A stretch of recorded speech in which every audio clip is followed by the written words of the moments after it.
Welcome back to Power Lunch, Southern Africa. As South Africa navigates the upcoming national health insurance reform, a bill that proposes the establishment of a comprehensive NHI system, the aim of this system is to pool public revenue to actively and strategically purchase healthcare services, creating a unified framework so that public is funded and procurement of healthcare services are funded by that broader base of citizens. I'm joined by Khulekani Mathe, Business Unity South Africa's CEO, to have a look at the recent discussions coming up with and being held with the President Cyril Ramaphosa on how are we going to handle a bill that is not supported by the industry players in essence. Khulekani, thank you for your time. What is your view on and your position as Business Unity Southern Africa on this conversation? Good afternoon, and thank you, Zanele, for the opportunity to talk to your viewers about this very, very important matter. As you know, the NHI Act, as it is now, was signed into law just before election by President Cyril Ramaphosa. And this was after or despite various stakeholders raising objections to different aspects of the Act.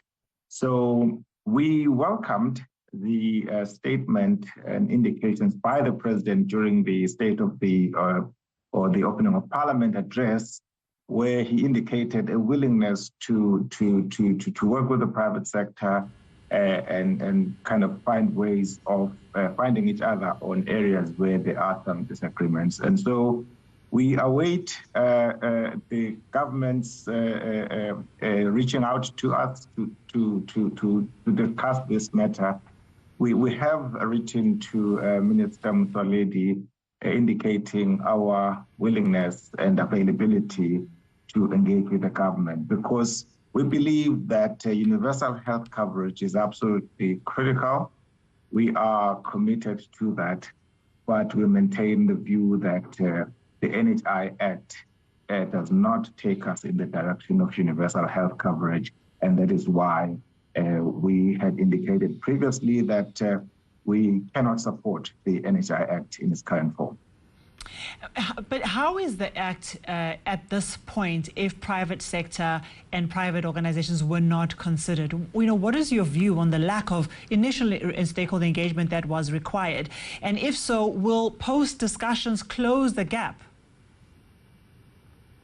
We have not yet engaged post the signing of the bill, but we have reached out to the minister indicating our willingness to engage. Of course, it does depend on what the content of those engagements will be when they do take place. What I should say up front is that in our view, what the minister has announced as roadshows to various provinces to engage just does not constitute the kind of engagement we envisage that really goes to the heart of the issues that we had raised as business. And so we have not received any invitation to engage with the minister, and we will only be in a position to offer a view once those engagements do take place. But this being a piece of legislation, any changes that needs to happen would naturally have to go to Parliament, because only Parliament can amend legislation. No other authority, the executive cannot. And so we're hoping that what will happen is engagements that lead to the Act being amended in the what we find to be offending aspects. And I think you've answered my question to some degree, because I think to fix something that was incorrectly put together in the first place, it just seems and sounds like much harder work than having just gone back and just do it properly to begin with. So some of the risks that have been raised broadly are really just broadly the reluctance private sector to cooperate and to be under the state given tariff. What other risks do you see with the process as it is now? So the private sector is actually not reluctant. It is very willing to work with government. But what we've found is that in our engagements, all of the submissions we made were just ignored. And so we're hoping that there is a really change of heart and willingness to revisit those aspects, because if those are not addressed, it is our view is certainly that the NHI is unworkable. It just cannot work. And this is not just us saying this. Parts of government have said this. From a funding point of view, the National Treasury is on record having shown how difficult it would be to finance this. So I think ignoring all of that was, I think, a big mistake that needs to be corrected before we can really proceed and implement it. Khulekani, are there also options to the funding mechanism? So as much as we see the challenge of a very constrained economy and the fact that it's heavily reliant on taxes and payroll tax and personal income surcharges, what are the options and are they available for government to explore? I have to tell you that I'm not a health financing expert. So I do not want to put forward suggestions that may really turn out to be even worse than the NHI. What I can say, though, is that what was put forward as some early indications of how much this would cost many years ago, around additional 200 billion rand.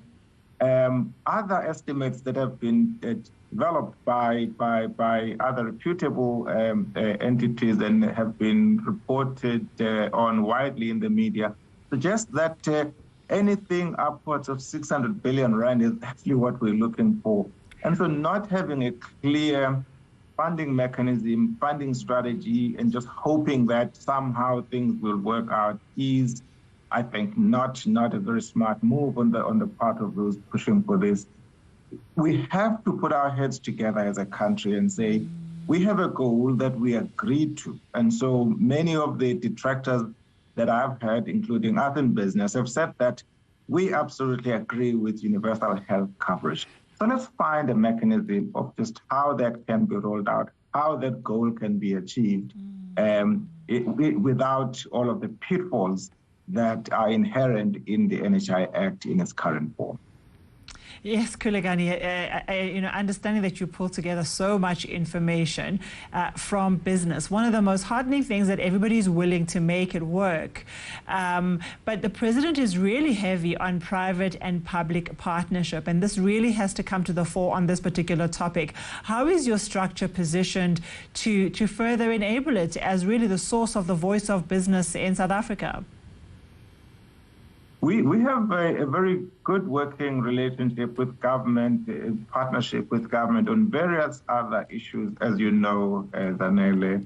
We have a partnership that looks at how to solve energy. And thankfully, we are starting to enjoy a load-shedding-free life in South Africa. We also have a partnership that looks at solving transport and logistic challenges, crime and corruption. And there's a long list of areas that have been put forward for potential partnership that are still under exploration. So as business, we are absolutely committed to working with government, and the president and his government has worked with us on these other issues. So we are hoping that in the spirit of partnership, we will be able to find each other, sit down and work out a solution that works for South Africa and that works for all of us, in fact. Thank you. Khulekani, thank you so much. I think that absolutely we haven't had the time to have the conversation on all those other projects that you have committed to rolling out and delivering. And I hope that that's a conversation we have soon. From a financial perspective, is also in this private-public collaboration, is business willing to stretch their wallets and their commitment financially to making the projects in your basket work? Have you seen that in practice, as you continue to work for government and with government as well as private institutions? As business, we have actually pulled together resources to support government and procured capacity to support government's implementation of, starting with the National Energy Action Plan and more recently supporting the logistics roadmap that was passed by cabinet or adopted by cabinet at the end of last year. So we have raised funds in the public sector and made resources available to government in terms of technical expertise, and we've spent upwards of 9,000 hours of senior, highly skilled people supporting government in various ways.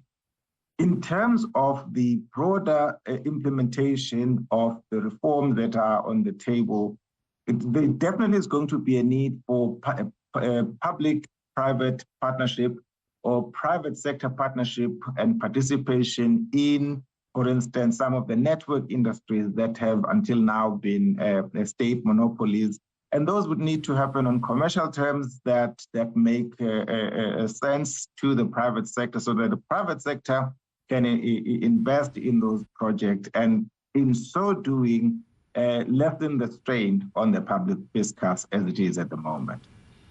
Thank you so much. I think it's a good note for us to say thank you for the conversation and insight really into how business in South Africa is committed to participating and how it can participate as we roll out national health care. That was Khulekani Mathe, Business Unity South Africa CEO. Thank you for his time.